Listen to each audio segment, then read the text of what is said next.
Olá, bem-vindo ao canal Apologia Profética, e hoje nós vamos estudar a lição 3, né? Hoje nós vamos descobrir um pouquinho sobre as colunas da verdade. E a gente vai entender quais são essas colunas que sustentam a igreja de Deus hoje nessa terra, que permite que o diabo não invada, não a destrua. Então hoje nós vamos entender um pouquinho sobre as colunas da verdade e que colunas da verdade são essas.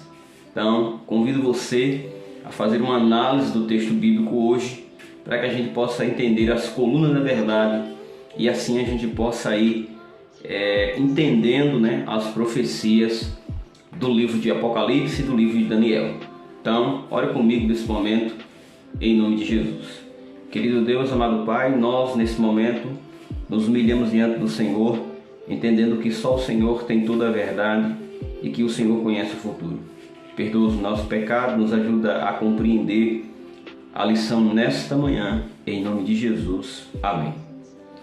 Queridos, você sente, né? Você já se sentiu enganado quando alguém mentiu para você? Você, quando descobriu toda a verdade, o que você sentiu, né? Quando você foi enganado? O que você sentiu quando você descobriu que realmente aquilo que contaram ou fizeram para você era mentira? Então, eu acho que uma sensação muito ruim, não é isso? Uma sensação terrível de desapontamento, uma sensação que você não quis nem olhar, né, na cara da pessoa que enganou você, que iludiu, né, de alguma forma você.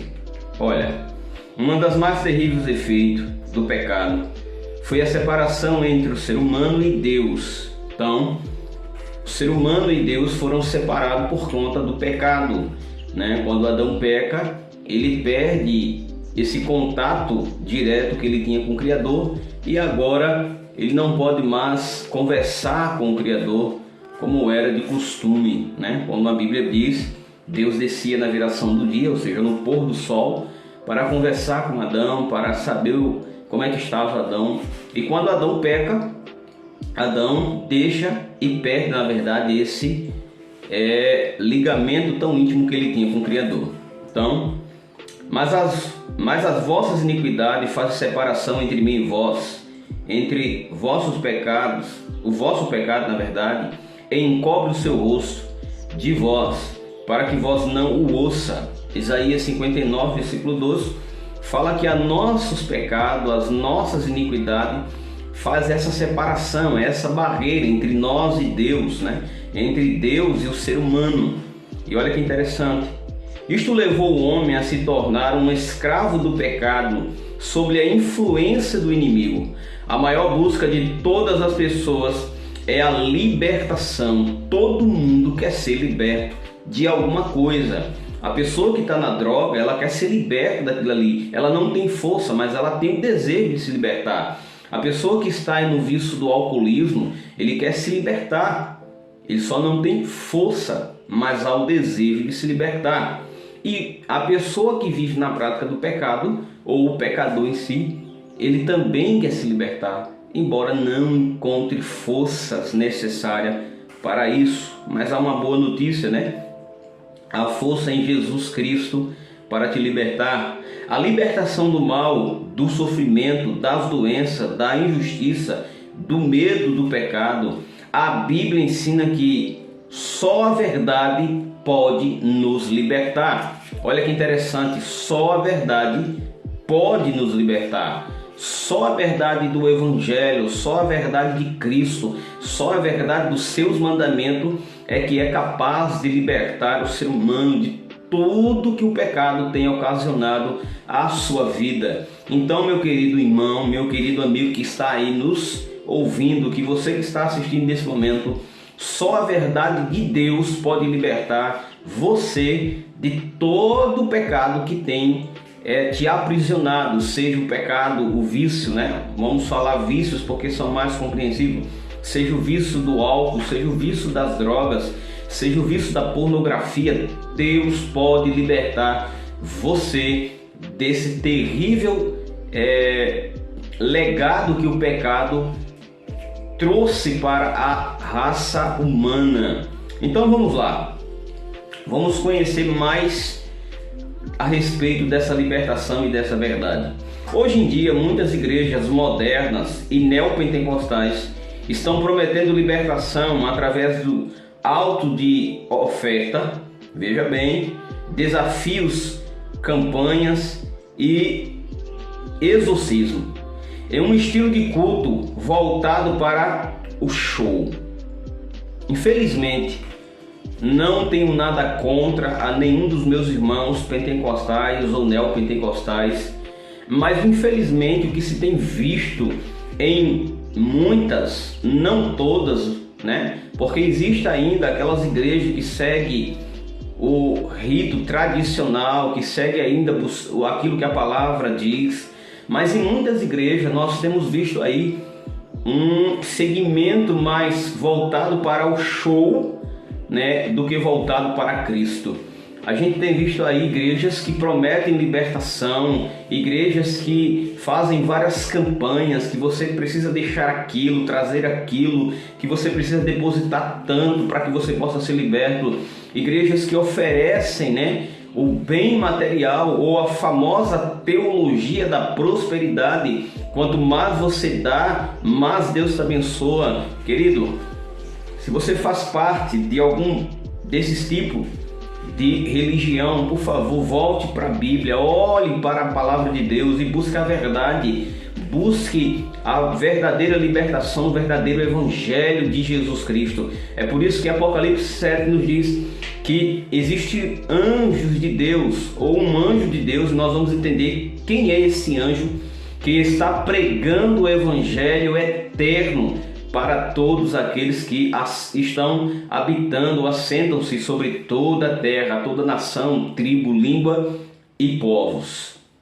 Mas, infelizmente, nós temos aí uma vasta gama de igrejas que têm promovido um evangelho falso, um evangelho destituído de poder, que não transforma a vida de ninguém, que tem levado as pessoas a ter uma má impressão de Deus, que tem levado as pessoas a pensarem que podem barganhar com Deus. Quanto mais eu dou, mais eu sou abençoado. Isso é uma grande mentira de Satanás. Agora veja, então os cultos têm se transformado em show, é uma batucada, é uma, desculpa a expressão, uma palhaçada que tem se visto. Em vez de ser pregado o evangelho, nós temos shows, né? Nós temos ali um verdadeiro teatro em cima do púlpito, onde deveria ser pregado a verdade libertadora do evangelho.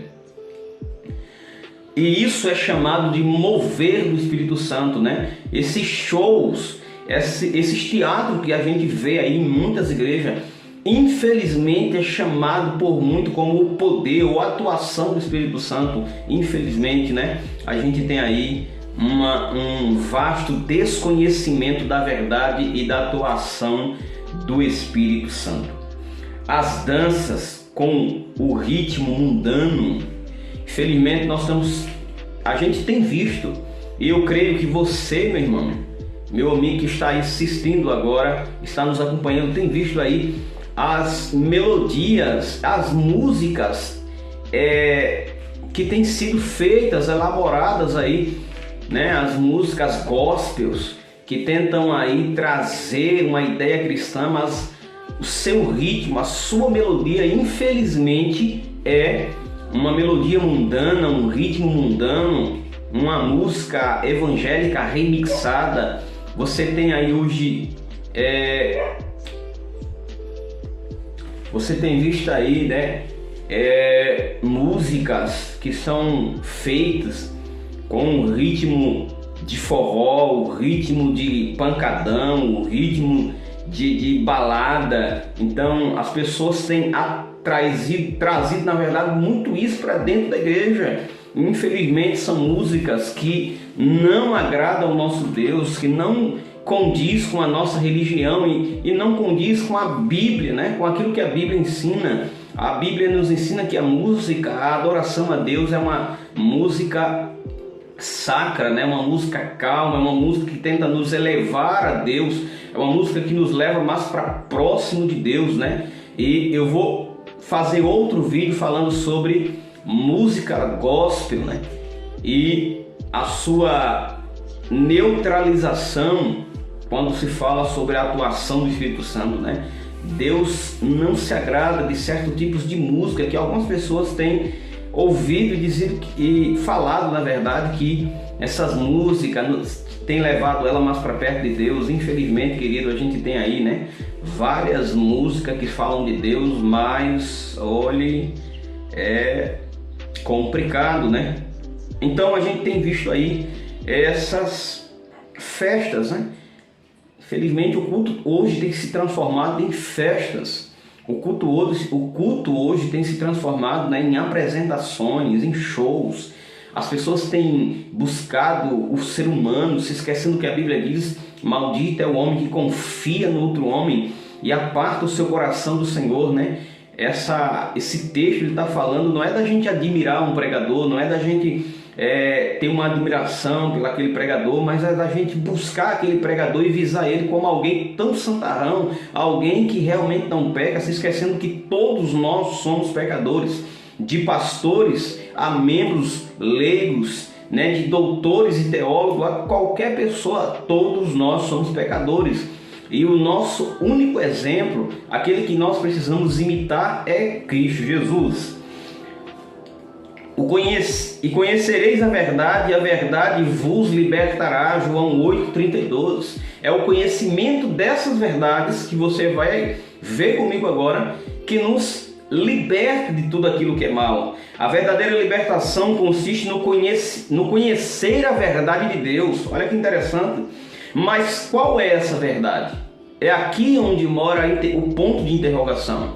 Veja, o conhecimento dessas verdades é que nos liberta do engano, é que nos liberta da falsidade. Mas a pergunta é: qual é o conhecimento dessas verdades? Jesus disse: quando vier, porém, o Espírito da verdade, ele vos guiará em toda a verdade. Em João 16,13, mas estudar qual é toda a verdade e o que a Bíblia nos apresenta como verdade.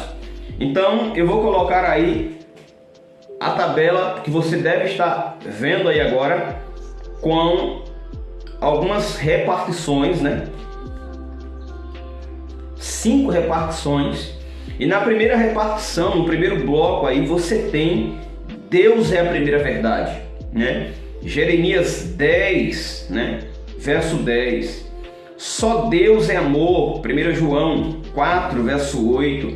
Só Ele merece ser adorado. Lucas 4, 8. Só Ele pode perdoar pecados. Marcos 2, versículo 7. Deixa eu ler para você Jeremias, né, que é o texto aí do capítulo 10 e o versículo 10. Veja que interessante.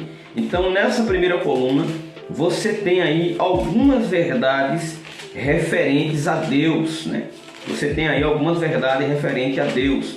E em Jeremias 10, versículo 10, diz o seguinte: mas o Senhor é verdadeiramente Deus. Ele é o Deus vivo, o Rei eterno.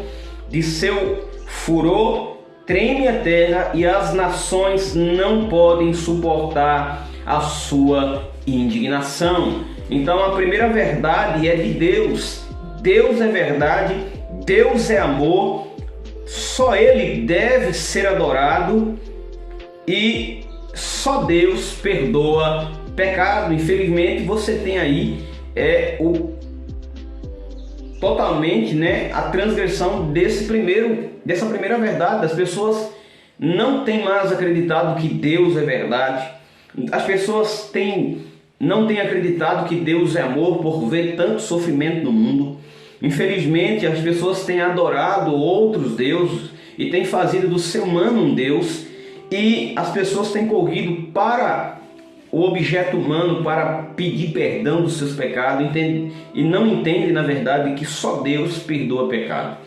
Na segunda coluna você tem a verdade sobre Jesus. Jesus é a verdade. Só Cristo é a verdade. João 14, versículo 6. Abra sua Bíblia aí. Em João 14, versículo 6. Que nos diz o seguinte. João 14, versículo 6. Fala para nós essa verdade. Respondeu-lhe: eu sou o caminho, a verdade e a vida. Ninguém vem ao Pai a não ser por mim.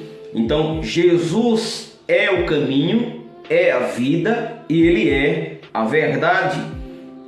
E nosso mediador, de acordo com 1 Timóteo capítulo 12, versículo 5, só Jesus pode mediar entre o ser humano culpado e um Deus santo. Ele também é o nosso advogado, 1 João 12, versículo 1, né? Jesus é o nosso advogado e também ele é o nosso salvador, 2 Timóteo capítulo 1, versículo 10. Jesus é o salvador de toda a humanidade. No terceiro bloco você tem o Espírito Santo é a verdade, né?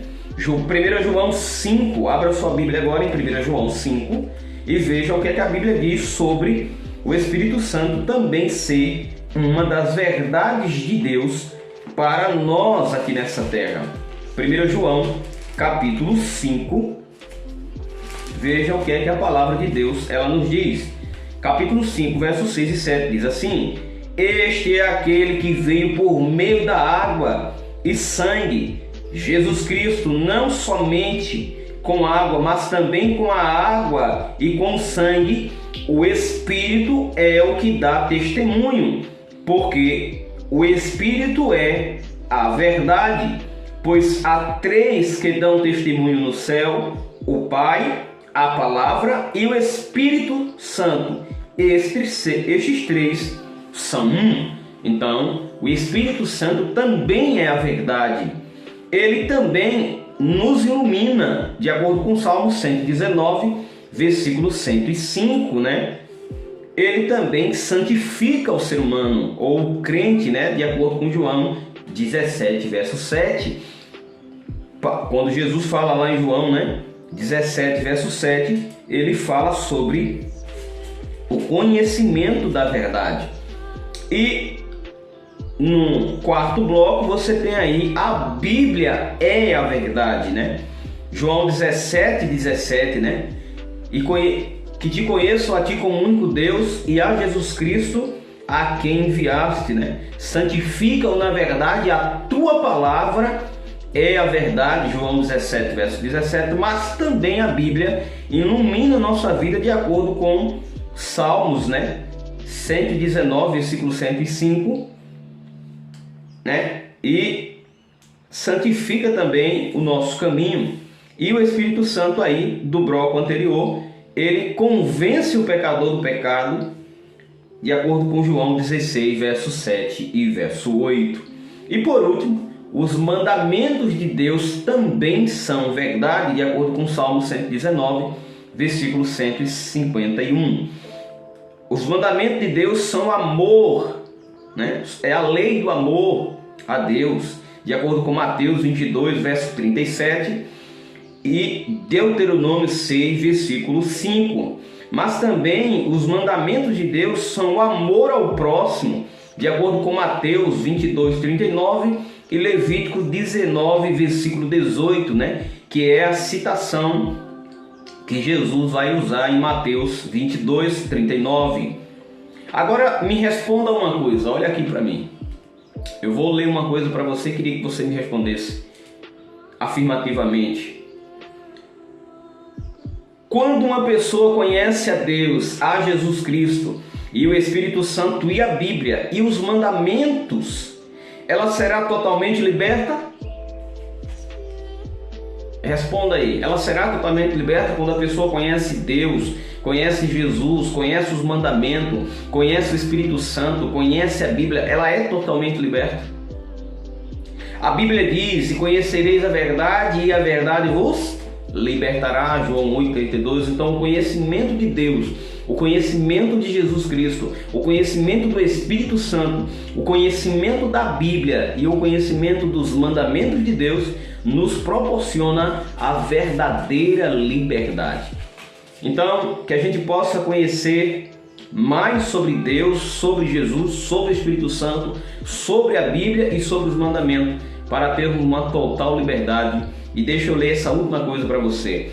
Há alguém que conhece tudo, toda a verdade e não foi liberto? Sim, há. Quem é? Satanás, de acordo com João 8,44, ele é o pai da mentira.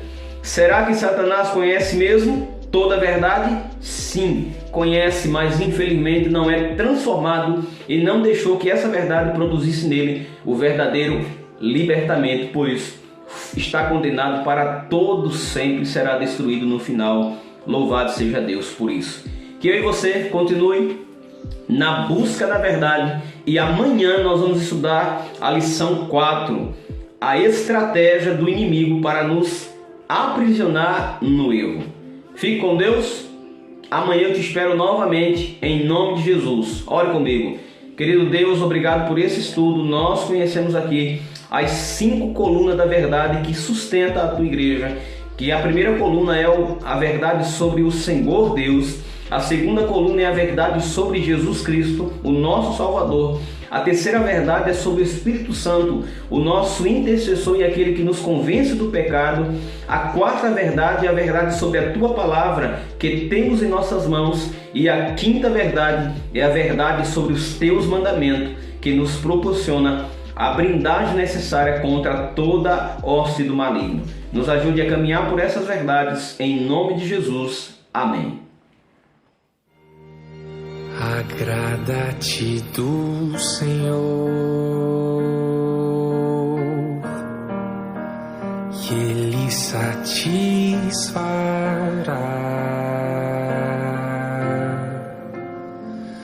os desejos do teu coração, os desejos do